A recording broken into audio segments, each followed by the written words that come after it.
Okay, and let's move to Pardo. With Pardo, I already pre-mixed equal amounts of translucent, transparent, and jewelry platinum. And I am using the translucent tinted, and that is a lilac, a pink, an aqua, and a light blue.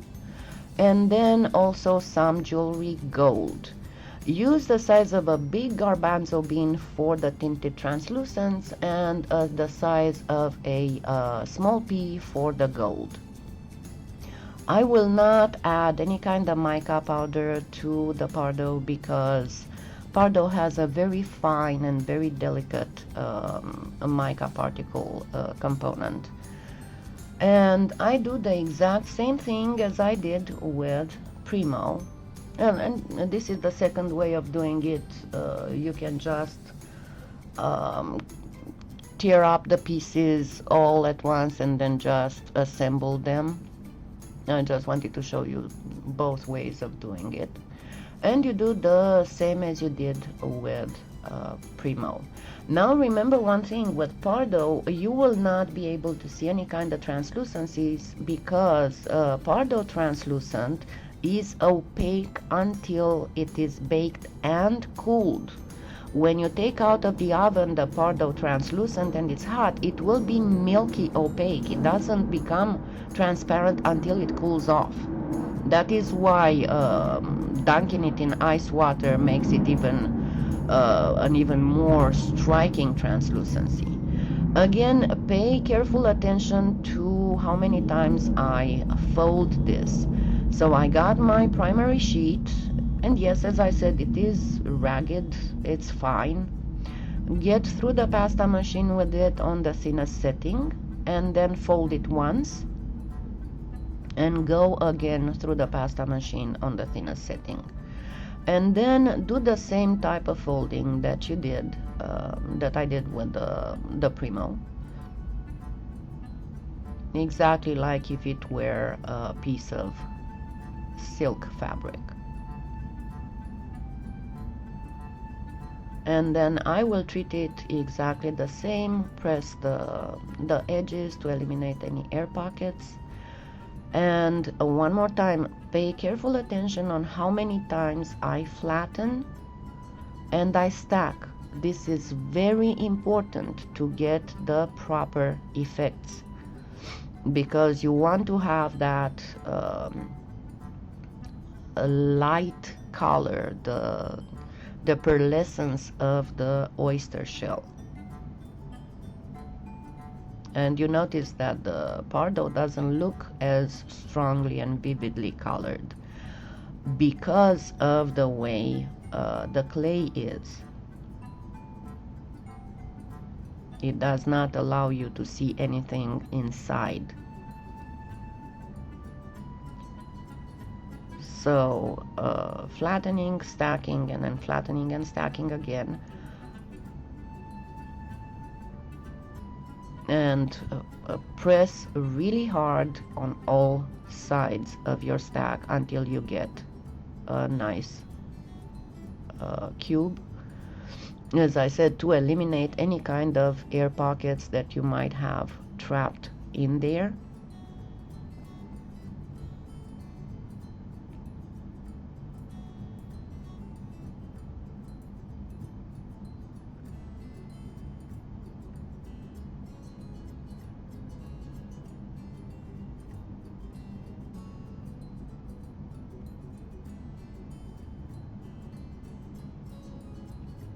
And even when you are flattening to stack again, make sure that you press on the sides as well, not just on the front and the back.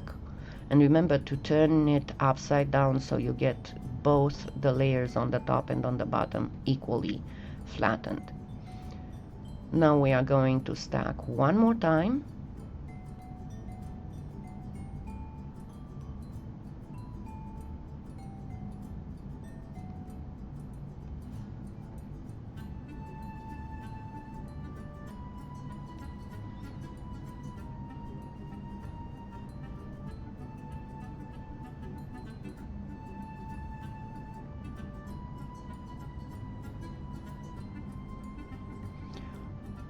And the thing is with Pardo is that if it gets at all cooled off, it's enough to hold it in your hands, because remember, it's beeswax based.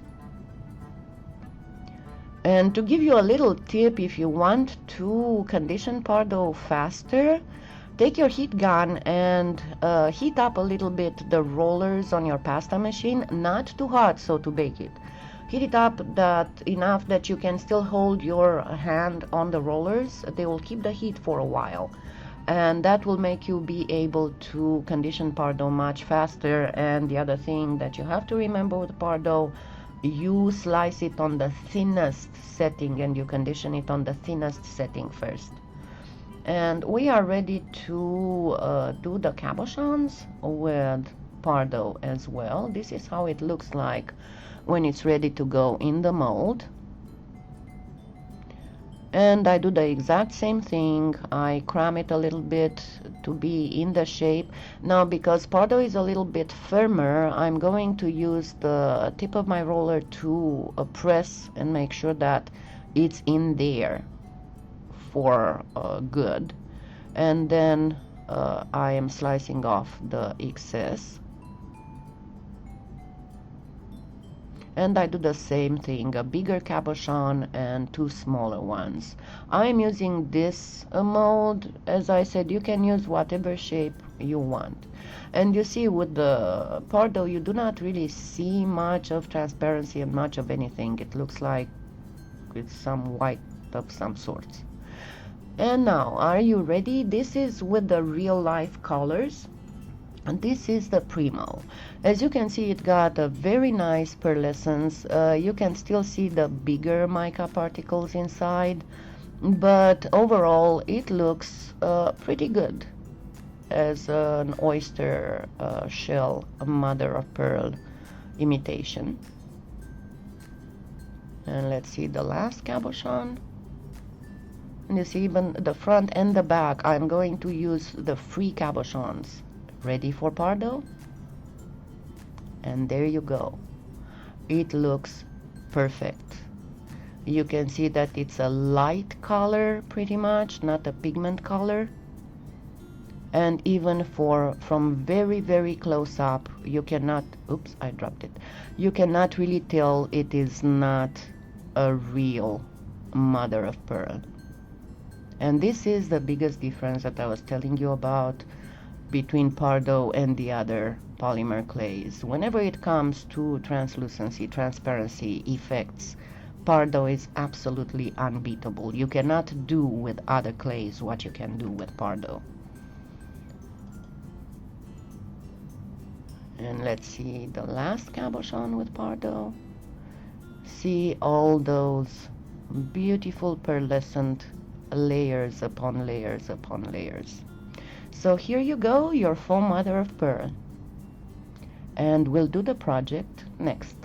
Happy claying!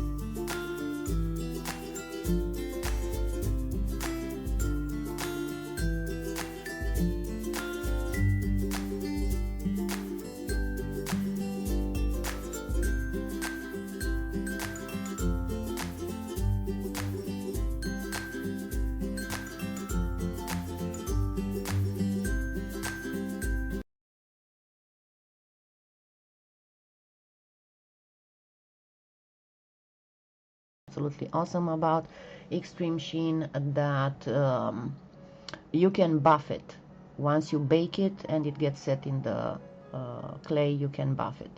I do the same thing for the Pardo. I mixed here in the jewelry line the 2 parts platinum with 1 part silver. And again, it's on the, not really on the thinnest setting on this one, it's on the Atlas number 4. And I do exactly the same. I cut, and you see that even the cut is much better on Pardo. It's more defined because the clay has a completely different consistency than Primo. You will kind of have to, if you decide to start working in Pardo, you'll kind of have to relearn to work certain things because um, it behaves differently than Primo or many other clays. And I am placing it the exact same way, lining up the top outer edge and then bringing it over, lining up the inner edge to the edge of the cabochon and then bringing it over lower, over the top of the face of the cabochon. And then again, I am using my blue paintbrush to smooth out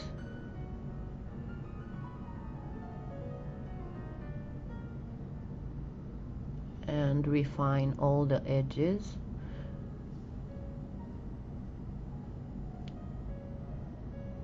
I'm placing first all of my pieces on all the cabochons, and then I'll finish working on the details.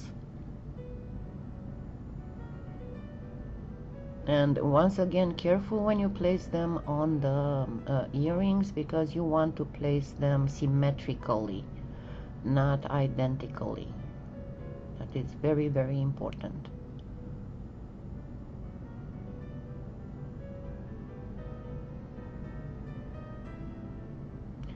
And then once I did that for all three cabochons, that's when I start working on smoothing out. And while I'm working, you can actually look at your heart's desire on how pretty the mother of pearl looks in Pardo, and how perfectly realistic it looks. On this one, I'm actually using my sculpting tool to start the lines, because as I said, it behaves differently than Primo, so you kind of need to sculpt it differently. And once again, I am removing any kind of excess clay to refine all those edges.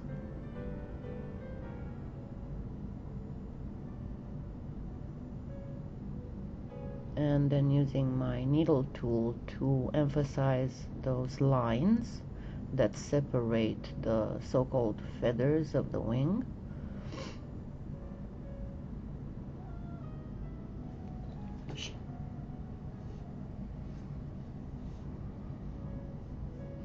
Yeah, that's the reason why I'm posting this so late. Okay, so as I said, I've baked all of them, and then I have placed on the Pardo some Gilder's wax paste, and then a little bit of min wax on top.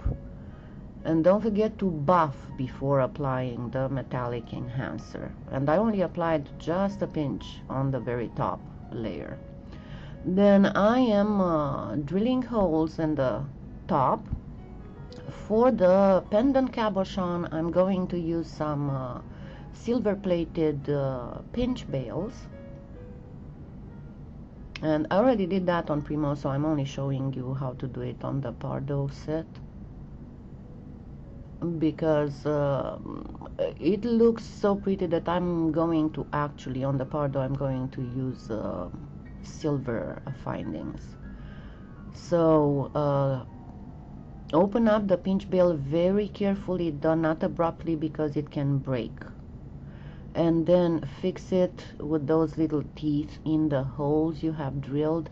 Don't try to put it directly. I mean, yeah, it can go in the polymer clay because the polymer clay is relatively soft, but I'd rather not leave that to chance. And then I'm going to drill holes in the earrings as well. And I'm taking some 24 gauge wire, silver wire, and I will first do a wrapped loop to attach the wire to the earring cabochon. And don't make it too tight. You want that cabochon to move a little bit freely. And once you cut the end of the wire, tuck it in very well, because you don't want any kind of scratches on or snags on your hair. And then I will place a bead cap, then a fake pearl. I used pale pink pearls on the Primo set and white pearls on the Pardo set. Then another bead cap, and then I will be doing a wrapped loop, and I'm not attaching directly the earring finding, because I can just open that up a little bit and then close it back. I'd rather have my wrapped loop very well done. And because it's a 24 gauge wire, I can work with it without issues. And once again, tuck in the end of the wire you made the loop with.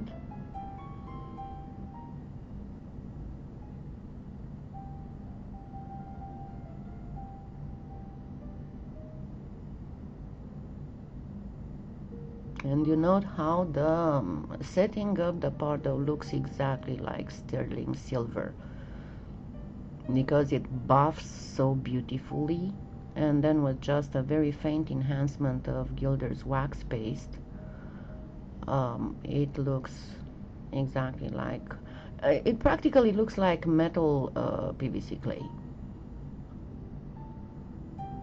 And there we go. These are both sets. Let's look at them in a close-up. The Primo one looks okay, but it does not have the perfection of Pardo, no matter how precise and neat and proper you're trying to be. Yes, I know I'm biased, but I have reasons to be biased, you know.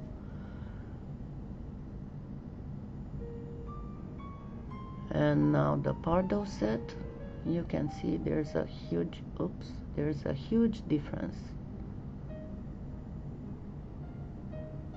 in how beautifully perfect it looks. It looks like real mother of pearl in a sterling silver setting.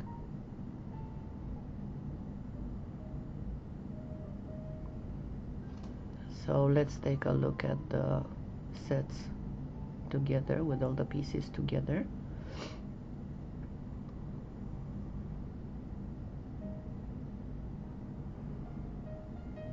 And you can see all that pearlescent layering in the Pardo.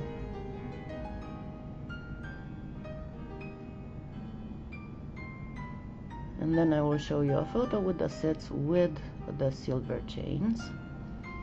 So this is the final result, and then all I have to do is to put the silver chains on the pendants.